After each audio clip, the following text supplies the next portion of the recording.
Hi, I'm Bernard Crouch, Managing Director of Acumen FM, and have been Chair of the Rising FM's Special Interest Group for the last 2 years.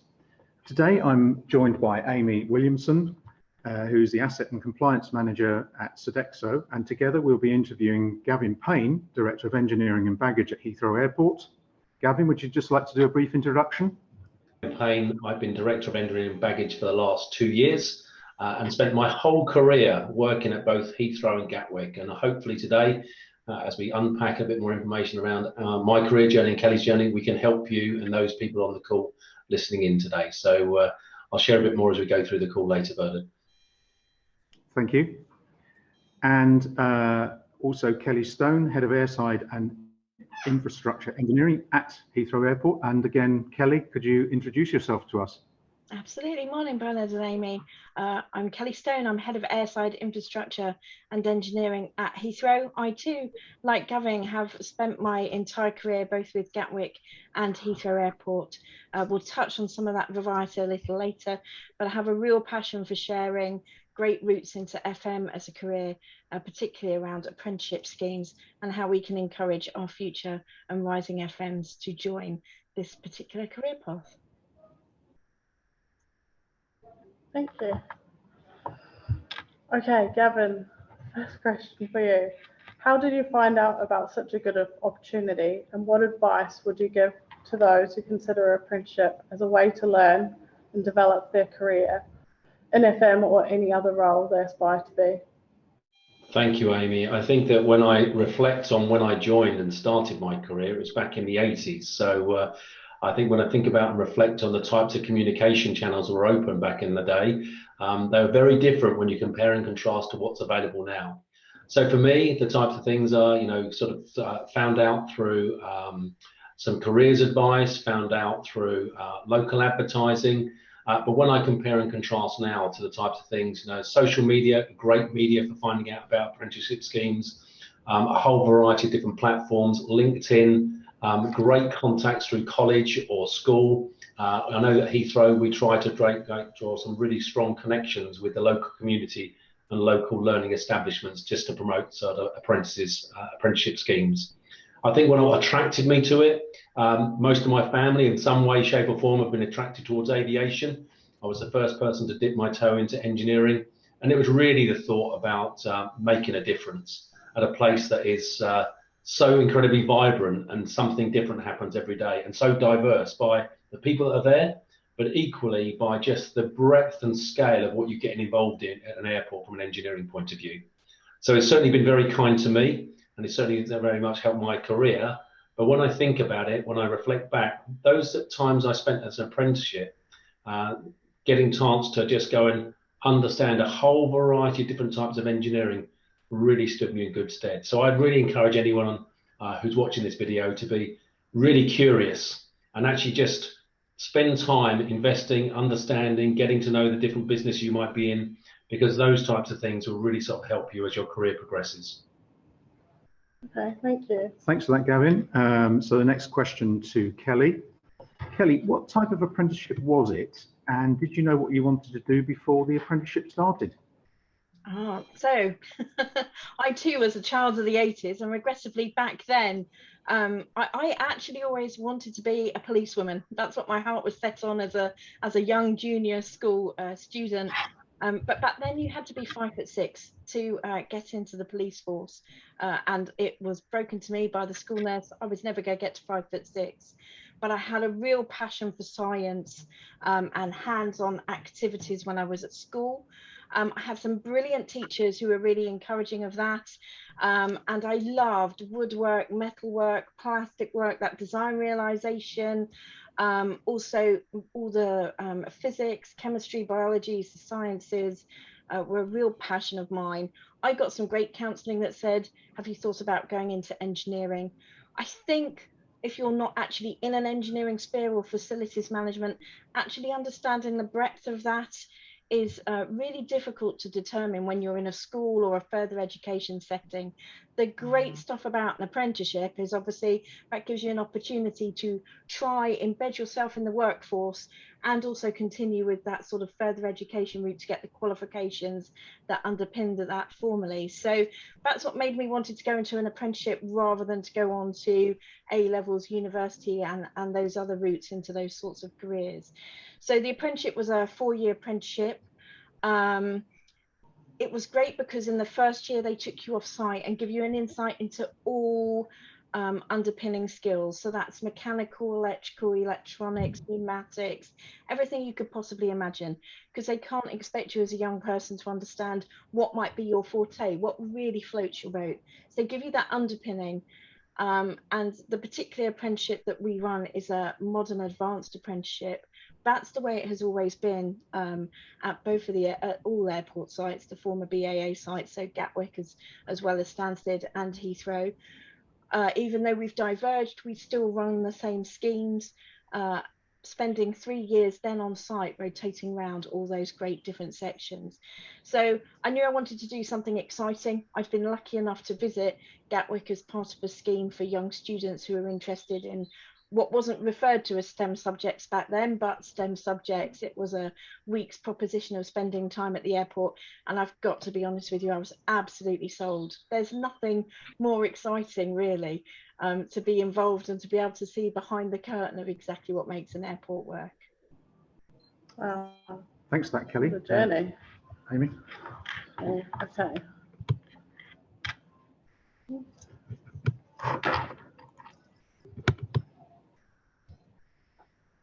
Okay, the next question. What attracted you to a career at Heathrow, in particular the aviation sector, and what unique challenges do you have in working in such a large and busy airport? I think both of you have almost answered that a little bit already, but with your experiences. But if you could elaborate on it a bit, Gavin, and then maybe back to you, Kelly, as well. Yeah, of course. So let me take a start. I'm going to build on what Kelly just said, because the apprenticeship scheme, you know, having spent the first year off-site at college, you know, learning the basic craft and basic skills, followed by 3 years of being able to immerse yourself in a variety of different departments. Even after that first 4 years of doing the apprenticeship scheme, you've only really touched the surface. The way I look at Gatwick or Heathrow, there are mini cities, and every conceivable type of engineering takes place at the airport. And the way I describe it is that if you took the airport, turned it upside down and gave it a bit of a shake, and I know the planes would fall away, but actually everything that's left is what we're responsible for. So that's everything from the electrical distribution systems, the water distribution systems, the heating and cooling plant, looking after the terminal buildings, the runways, the systems, all of the equipment that actually, when you go on holiday from a passenger screening or a baggage screening point of view, we also have a rail system at Heathrow. Not many people know that, but we have a railway we also look after.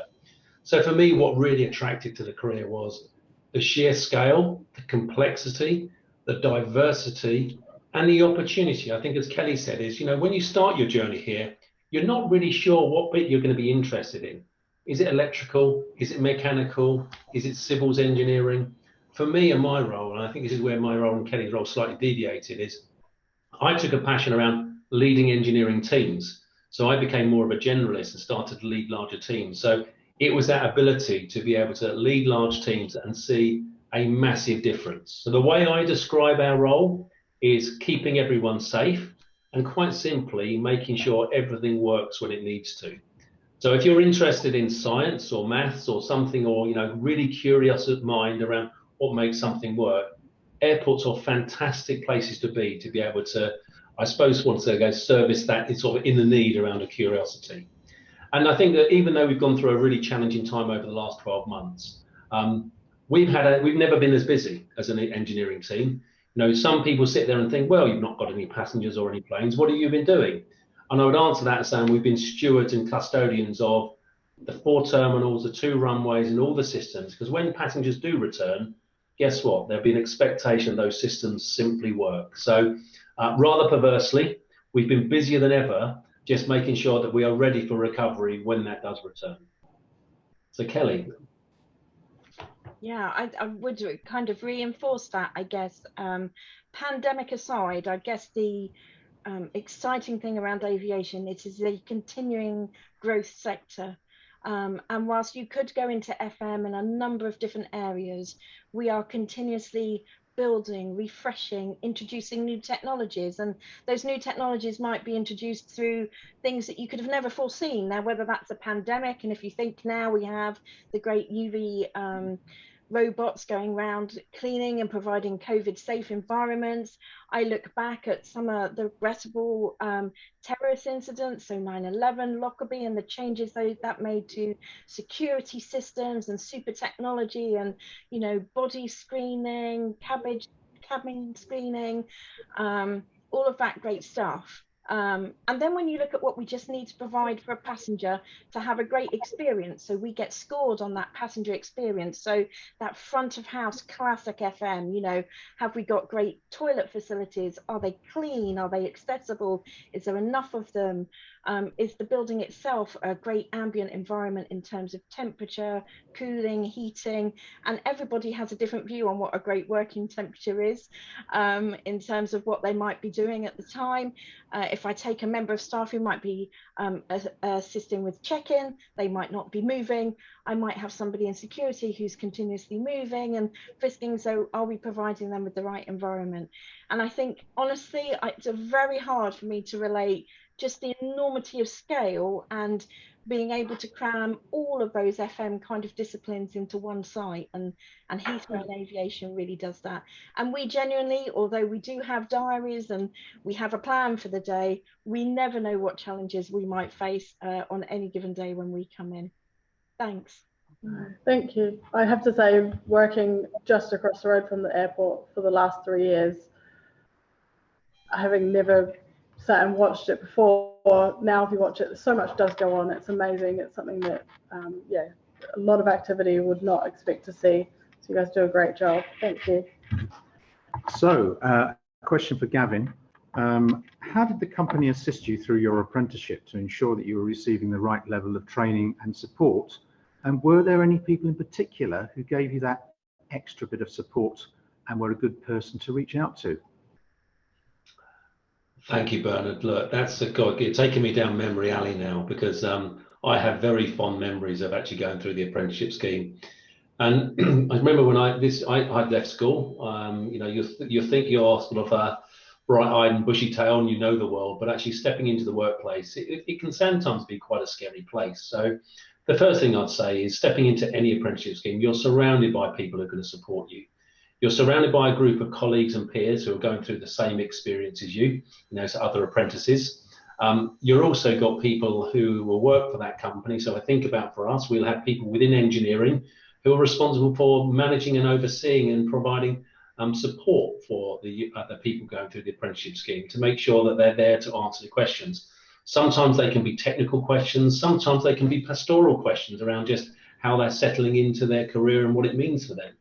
But equally, when I think about what we described earlier, the first year of the apprenticeship is almost like an extension of college, for want of a better phrase. You know, you're spending the first time off-site, getting the rudimentary basic skills from a technical point of view. So you've got a variety of people there who are there to help and support as well.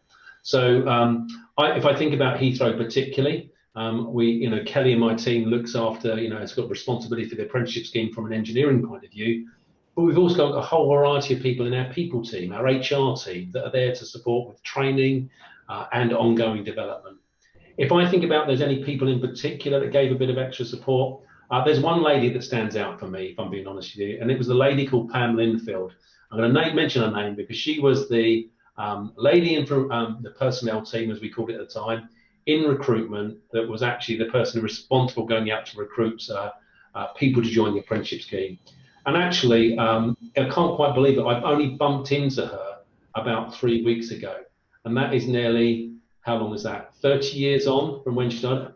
And it was almost as though we sort of like struck up a conversation like it was yesterday.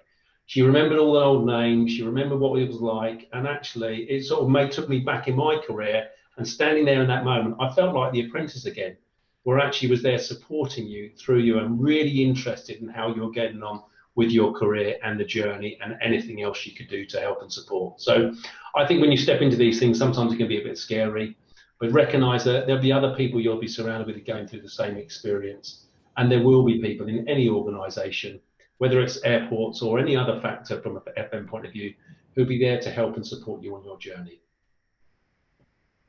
Thanks, Gavin. And same question to Kelly. I guess as a whole, if we look at both BAA, the old airports group, and Heathrow Gatwick Stansted, for example, their scheme has been running for so long. In most cases, once you finish that first year offside, you're on site rotating round, you're still doing day release to do your further education and studies, but you're gaining your practical MVQ3 in those engineering maintenance skills. We tend to buddy up apprentices with former apprentices, and we have over 50% of our workforce is ex-apprentice. I think really you can gain real support if you're an apprentice out there by almost seeking mentorship and buddying up from a previous apprentice. They've been there, they've done it, they've got the t-shirt. Pretty sure there's probably no questions or thoughts that they wouldn't have had themselves. And I would really recommend that sort of framework for companies offering apprenticeships. Here at Heathrow, we offer an awful lot in terms of assistance. So the apprentices have a dedicated manager. They also have assessors and supporters in their placements. We support in terms of great salary, shift pay, performance related pay for years 2, 3 and 4. We have additional training in there, and that includes things like an Outward Bound course, which teaches teamwork and a whole different dynamic that you wouldn't necessarily get from just your classic attendance at college. And I think for me, there have been a number of people who've given me that extra bit of support. Back in the 80s, I was the first female, so it was a little bit different, you know.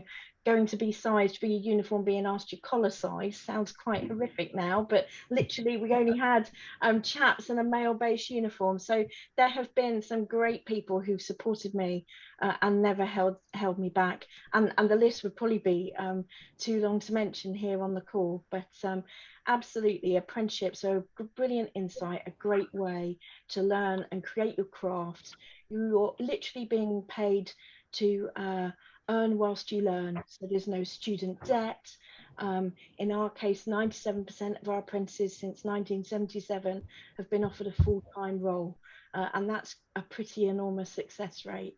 So it's a great way in almost to gain career experience, job opportunity and security, and all the training required to succeed in a role in FM.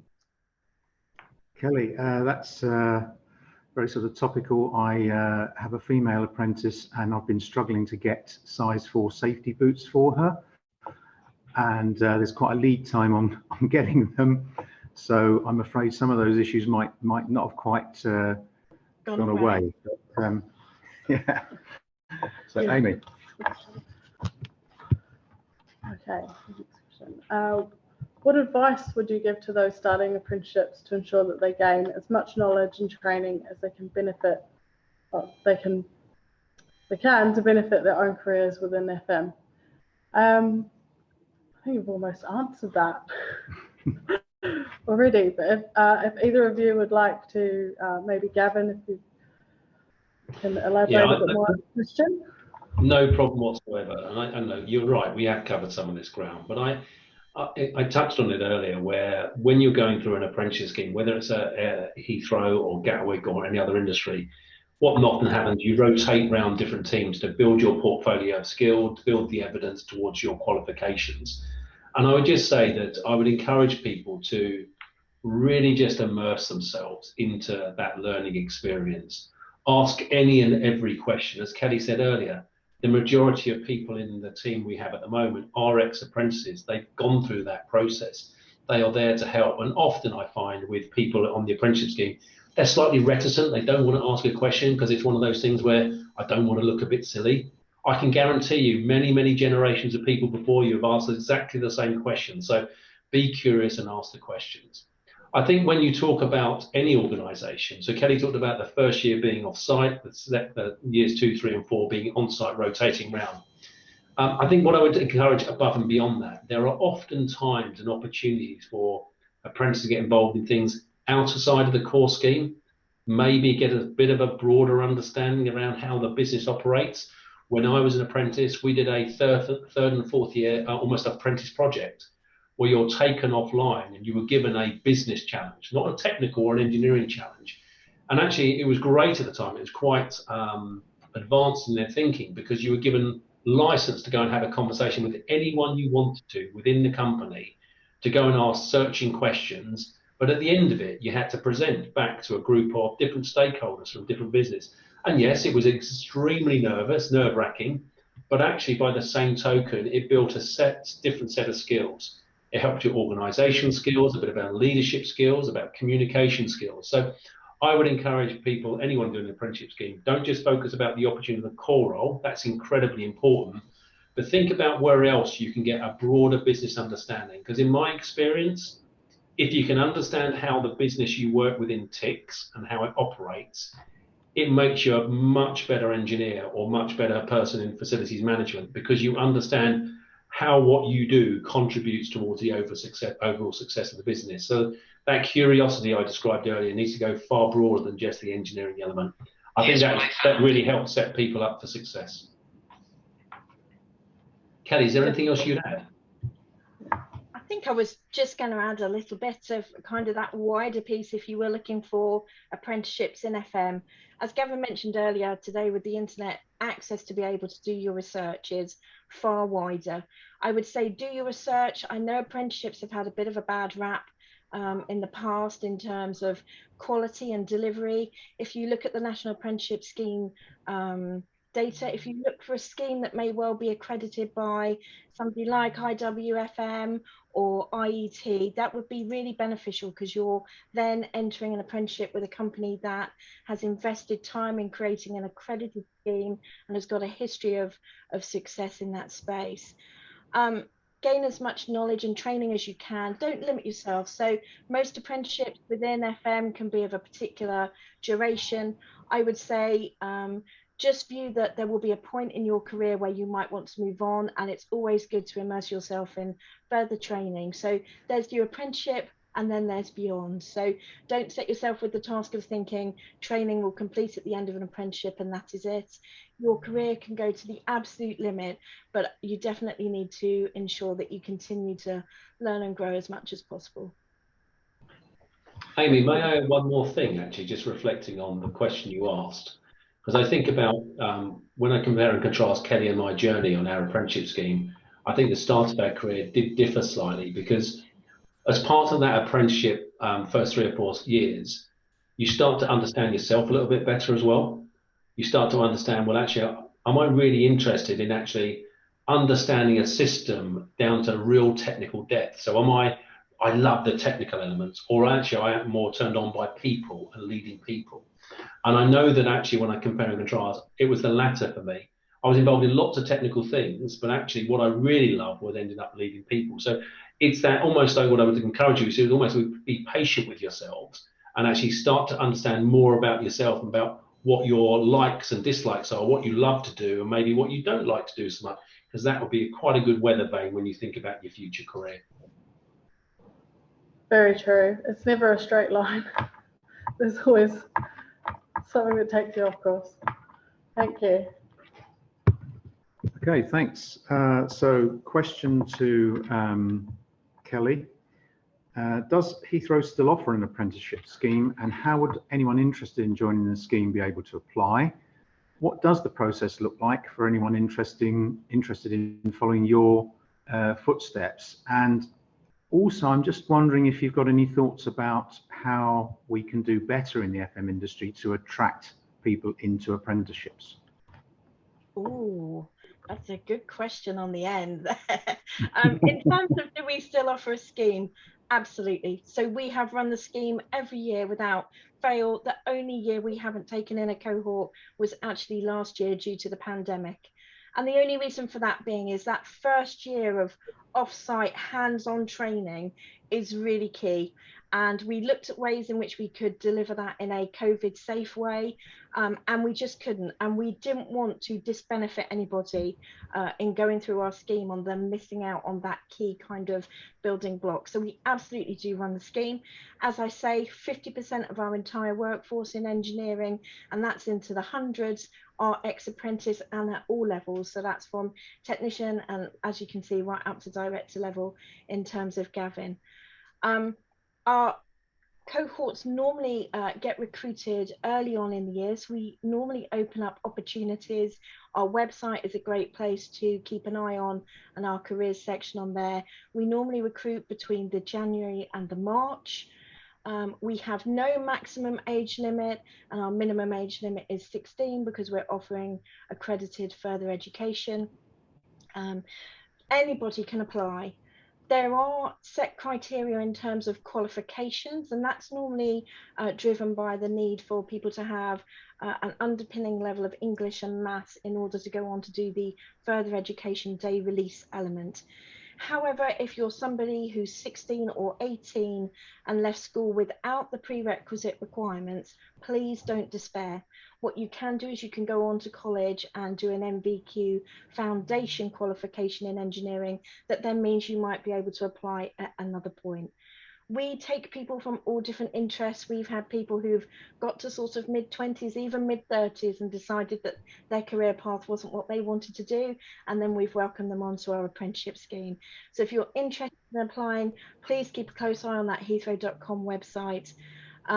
The process is open to all. We then start normally late August with an induction program in terms of welcoming them to the airport, checking security, introducing them to safe ways of working and their management team, kitting them out with all the tools they require and workwear, even size 4 shoes. We can lay our hands on all of that great stuff. And I have no reason to believe that we would ever step away from this brilliant scheme here at Heathrow. It is our primary route of succession. We inject apprentice into technician, and then we're really offer solid routes for progression all the way up through our engineering and FM teams. So it's a great scheme. If anybody wants further interest, check out heathrow.com for the detail. Thank you. And Gavin, would you like to add to that? Yeah, if I could, Bernard, because actually there's a couple of things I'd just like to build on, because I just can't really reinforce enough what Kelly said about being the main pipeline into our team.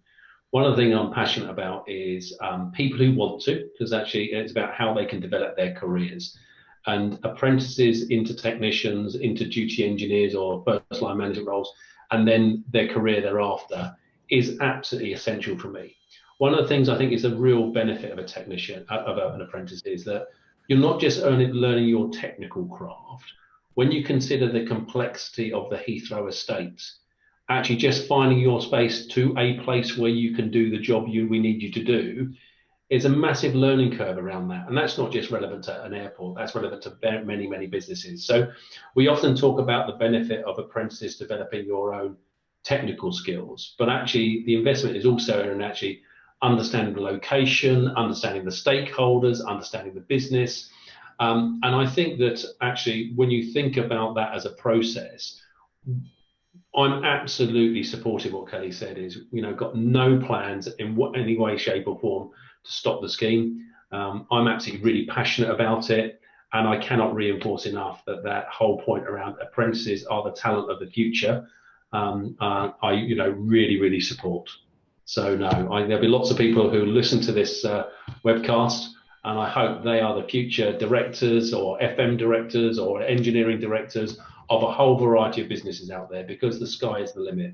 And I think there's a thing in there that people think just because you come through an apprenticeship scheme, you cannot do that. I think that is a fallacy. I think people should be only limited by their own beliefs and their own ambition.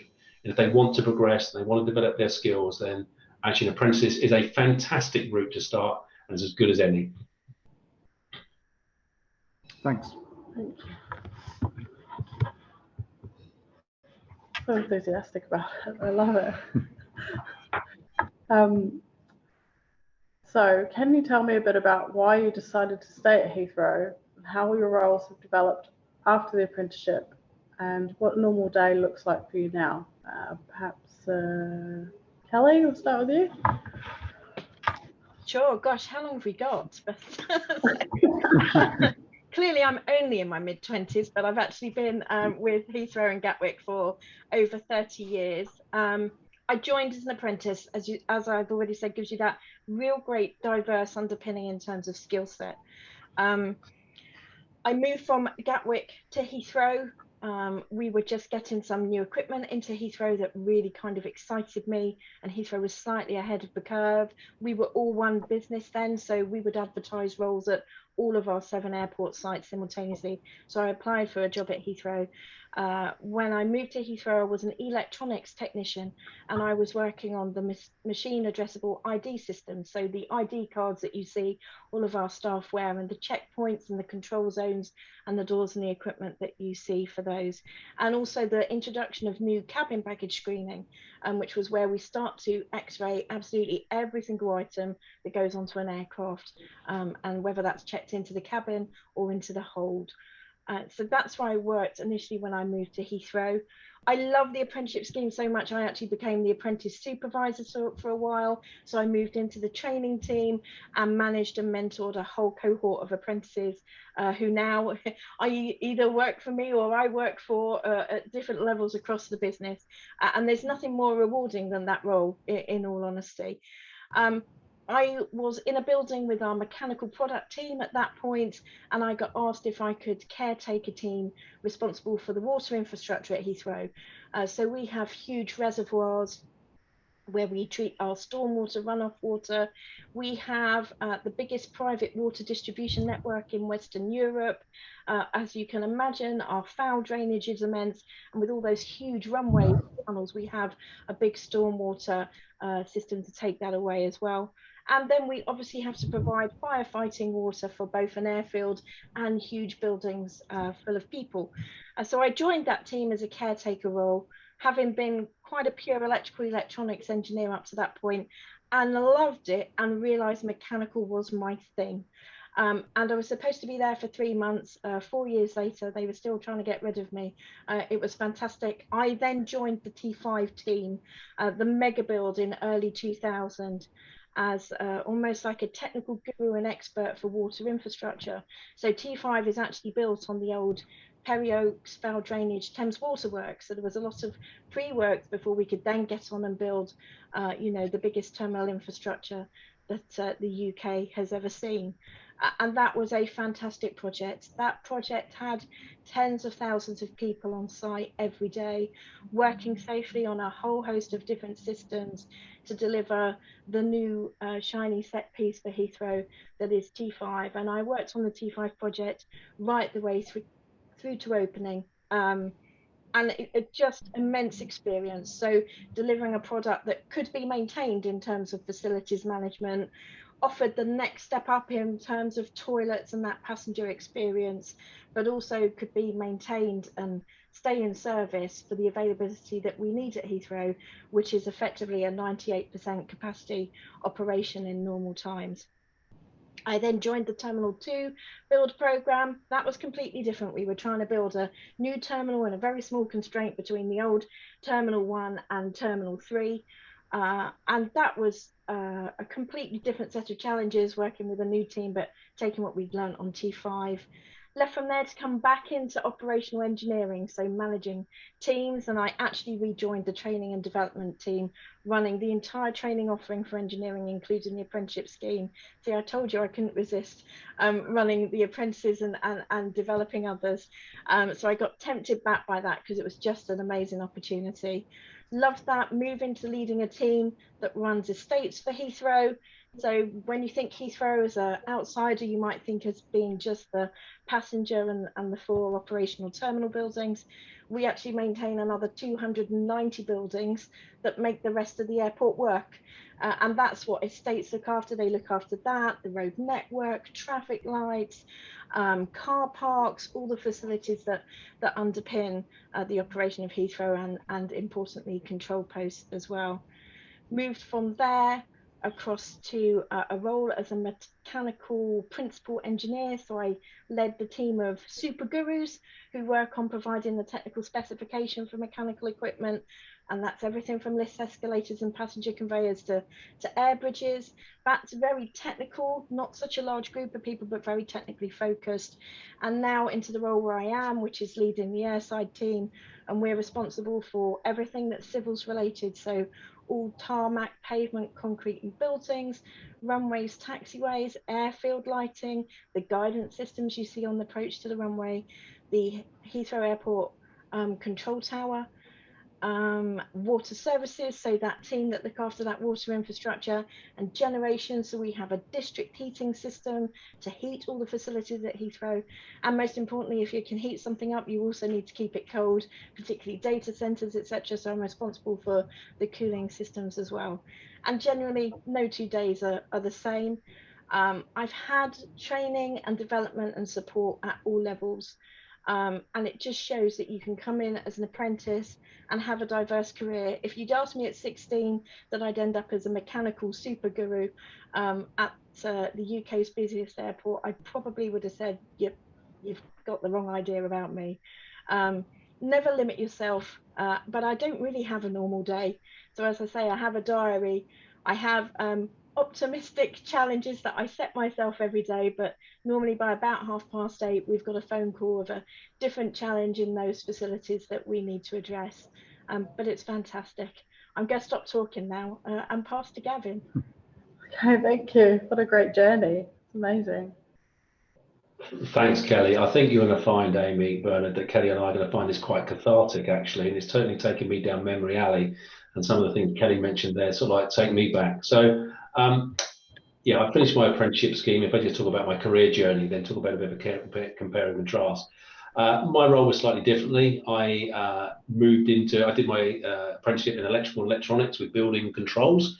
So when I finished my apprenticeship scheme, I moved in a team called control and monitoring. So that was all around building management systems, heating and ventilating controls. And I would say it was the very, very first iteration of things like pollution control systems and energy management facilities. So we're talking about the late 80s here. So, but actually what I found really empowering about that job was you're pretty much allowed to get on with the job. You know, you're empowered to be able to get on and do your job day in, day out. I then moved on from that because actually I got a real interest around energy management. So I spent 2 or 3 years working across all 7 airports, trying to drive energy and management efficiencies and energy management schemes, as well as getting involved in buying gas, water, electricity across the 7 airports. Really good, learned a lot more commercially, but then came back into core engineering and got heavily involved in working on our electronics and transit teams, flight information system, security screening equipment for passengers and baggage, as well as the little track transit train vehicle that goes between North and South Terminal. Absolutely loved that, great team. And then ultimately moved into more of a facilities management role. So at that time, responsible for the North Terminal, had electronics and transits as well as all the baggage system, all the cleaning facilities, and what you would classify as more of a FM role. And one of those FM roles that really taught me was I absolutely loved working in an environment where you could see the cut and thrust of the business. You could engage with stakeholders, so whether that's airlines or handling agents or retail concessionaires or property tenants. And that sort of like business facing side of engineering, I really, really enjoyed. So having come from a point where you're almost out of sight, out of mind, working on control systems, to be in the forefront, working with stakeholders, there was something in that I really enjoyed. And what I realized at that point was I had quite a big team by that stage. I loved the people side of it. So when Kelly describes her career, more around construction, terminal projects, infrastructure, my career started going more down the route of more leadership point of view. And that's one of the things I'd say is, when you've got something like an airport, you've got massive capital investment programs that engineering and facilities management have a key role to play in, or you've got also sort of like the pure engineering side. That was at Gatwick. I then had a choice. I thought, well, actually, I'm going to dip my toe in the water. And this was in 2005. I'm going to move up to Heathrow. The plan was to go to Heathrow for 2 years. Well, it's now 16 years on, I'm still there, and I'm still loving every minute of it. And I joined the Terminal 2 team. I became the general manager. So at that point in my career, I decided I love leading people. I'm going to step outside of engineering and to practice and see if I'm any good at this leadership thing. So took a lead role around the general manager of the old Terminal 2 building. And within 18 months, I got a tap on the shoulder and said, well, we're going to do a bit of refurbishment work on the Terminal 2 building. Not realising at the time is we were going to knock the whole of Terminal 2 down, as well as the east end of Heathrow, and redevelop the whole thing. So I, very similar to Kelly, I came out of operations. I moved into our construction program and was helped and got a really exciting time getting involved in the design of the new terminal. So while Kelly was involved in the design from a technical point of view, I was involved with the design from a flow and a facilities and a people, passenger and flow point of view. And I say that was one of almost, apart from the role I'm doing now, career highlight, because I got involved from when we were running the old Terminal 2, demolishing it, designing the new one, right the way through to moving all the airlines in. So the back end of the Terminal 2 program involved in operational readiness, soft landings, you might call that, I suppose, bringing the people in, making sure we're testing it and getting the building up and running. Rather perversely, after that, I moved from that to closing the old Terminal 1. So I'd gone from this very vibrant place to actually a place where there's me and 3 or 4 engineers closing down the old Terminal 1, which we did that for about 18 months. Didn't like that very much because there just wasn't the people around. My wife then thinks I had a bump on the head because I thought, well, I need to go and test this hypothesis about leadership. And I decided to go and join IT. I was a critic of IT. I think many people are a critic of IT and the services they provide. I thought, stop moaning about it, go and try and help. So I spent 4 or 5 years working in an IT team just to try and connect the IT business with actually our main business so we could talk the same language and actually support each other. And at the end of that, I was just getting to a point around what do I do next? And I was then invited about whether I would consider this role. And the reason I just take you on that slightly circuitous journey was because my journey was more around a bedrock and foundation of engineering for 15 years.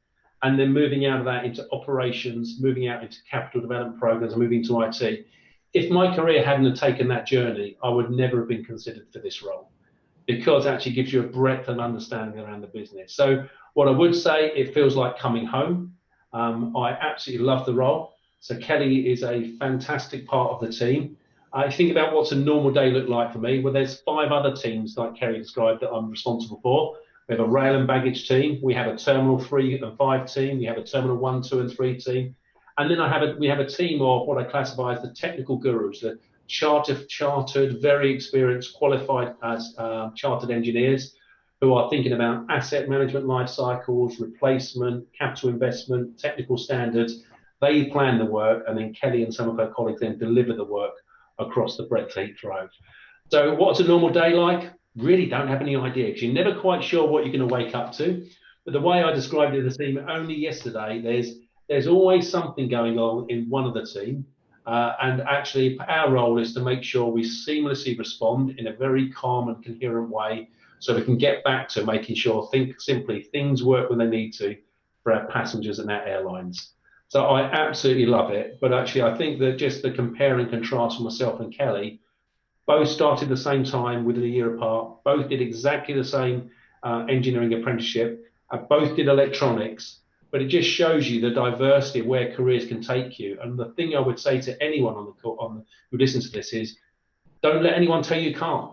It's up to you what you want to do. And if you want it, go chase it down. It might take you time. You might want to develop some skills sort of like on a comparable level. That's one of the learning for me. Some people I see are in a hurry for a firework career. They go from technician to duty engineer to a manager to a senior manager. And they then find themselves and wake up one day where they go, I've got nowhere to go because I've got no breadth. I would say don't be in a hurry. Build some breadth and foundations to your career when you start it, because it will serve you really, really well as later on, because it will give you a much better set of skills and understanding to pull on when you think about where you want to go next. Hopefully that gives you some insight into feeling very passionate about airports and what we do. Yes, definitely. Thank you. Yes, thanks for that, Gavin. I'm totally with you. The bang on the head. I think I had something similar, and I've pretty much worked in every part of FM, every sector, public, private, lots of different types of organisations all over the place. So Next question for Kelly. Heathrow Airport and yourselves have recently celebrated some key milestones. Could you tell us a bit more about these and what are your future aspirations? Oh, so Heathrow is 75 years young this year.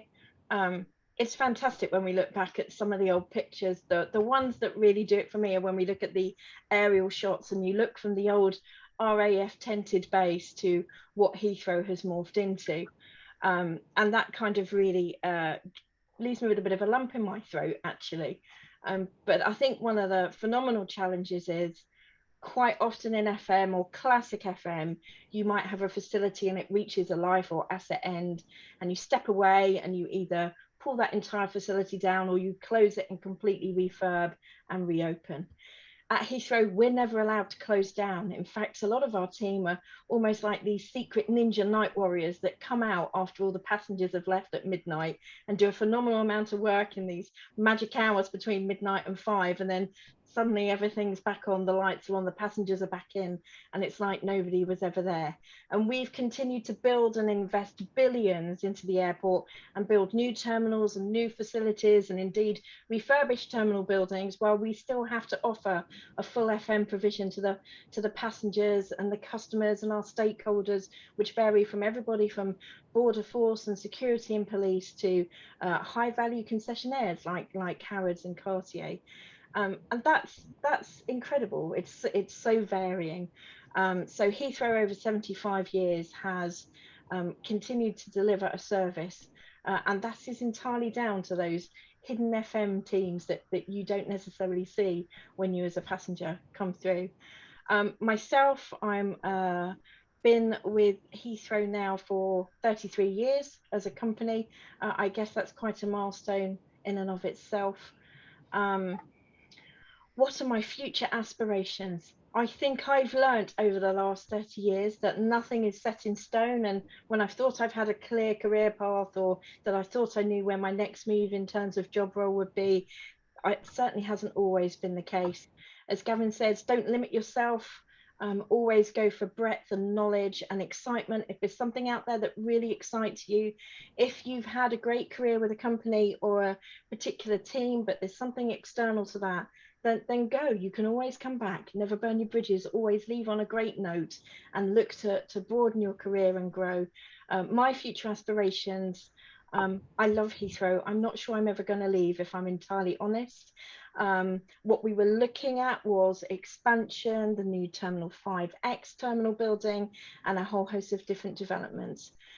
That's postponed. It's not stopped. There's a future plan for Heathrow, but Heathrow and what the travelling passenger requires and either travelling profiles as a result of pandemic will change. So we have constant challenges and excitement about what we're going to do in the future in order to deliver what it is that the world traveller looks for beyond the pandemic and into the future. So my aspirations are to try it and see. I'm not going to limit myself to anything, but the world of FM and engineering is a real passion for me. I love it. That's what gets me out of bed in the morning. And same question to Gavin. Thank you, Bernard. I think that Kelly's said a lot that I was going to say, and I'm very proud that Heathrow's met its 75th anniversary this year. It's somewhat subdued celebration given what's going on around the country and some of the restrictions we've got with regard to aviation. But actually, one of the things we are certainly do is I'd say that if I compare and contrast this year to last year, and I think about where we go next, is it's great to see some energy coming back in the team. Last year was about mothballing facilities, looking after facilities, and we are actually now in the process of getting ready to reopen or remobilise and operationalise Terminal 3 and Terminal 4 and bring things back online. I think when I think about future, I love what I do. I think that, to Kelly's point, it is always dynamic and changing. There is never a dull moment. If I think over the next 5 years, we are a regulated business. The big challenge at the moment is we are trying to influence the level of investment we need to look after and keep the facilities bright, shiny, reliable, and making sure they work. So we've got a big influencing role to do around that. And actually, that's really exciting because actually, in addition to the day-to-day role of just running what we've got. We've also got to transform what we've got. And we become custodians of a very significant level of capital investment. So that's very exciting when I think about the future. I'm not sure if I leave Heathrow either. You know, as I said to you earlier, I only plan to be here 2 years and it's 16 years on. And that's saying something when I live right down on the south coast and I choose to do that journey every day. So something got under my skin and I don't know why.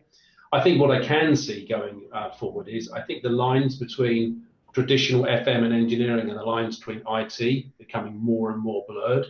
So what I can see happening over the next 3 or 4 or 5 years is I think there's going to be another step change in actually what we all face and thinking about, well, actually, how do we then start to think about, do we still think of engineering and IT, or do we think of more about operational technology, engineering, and how does that actually, how can we leverage those benefits? I think that's incredibly exciting. I look at some of the bright, shiny, intelligent people coming through, you know, young people coming through. They are the future when we talk about that. You know, when I think about the computer, when I started my career, I don't think we really had many computers when we started. But when I think about building intelligence into system, how can we leverage data? How can we leverage information? How can we get our systems and facilities to tell us when they need intervention rather than us adopt some of those traditional maintenance regimes? And I think that's incredibly exciting. And I think that as what comes with that is different skills, different capabilities, different disciplines that will be required in any FM or engineering organisation. And if I can be part of shaping that future, then that's really exciting for me. Thanks for that. So Amy and I would like to thank both of you, Gavin and Kelly, for joining us today. A few closing thoughts. IWFM and Risings are here to support not just new or young FMs, but anyone. It goes back to your apprentice comment earlier on, that you could be any age to join Risings because you might come in from another part of the business or organisation, and the whole raison d'etre for us is to help people who are coming into facilities management and into the workplace to further their career and get support in a friendly and relaxed way.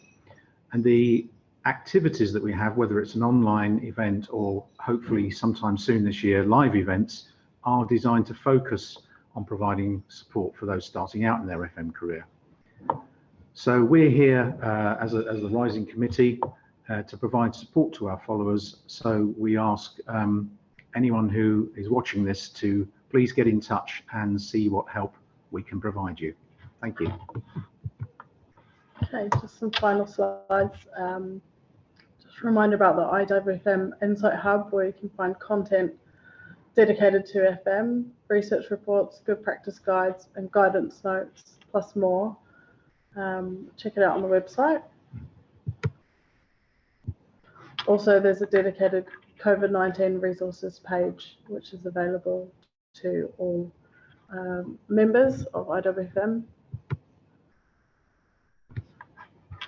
The conference also has tickets still available. This year's theme is Emerging Stronger. It's held on the 13th of September. Again, tickets are available on the website. And again, that's it. Thank you so much, Gavin and Kelly. It's been great to chat to you today. Your journeys have been great to hear about. I did not think you'd have so much to tell us. Thanks. My pleasure. Thank you for having us today. Thank you.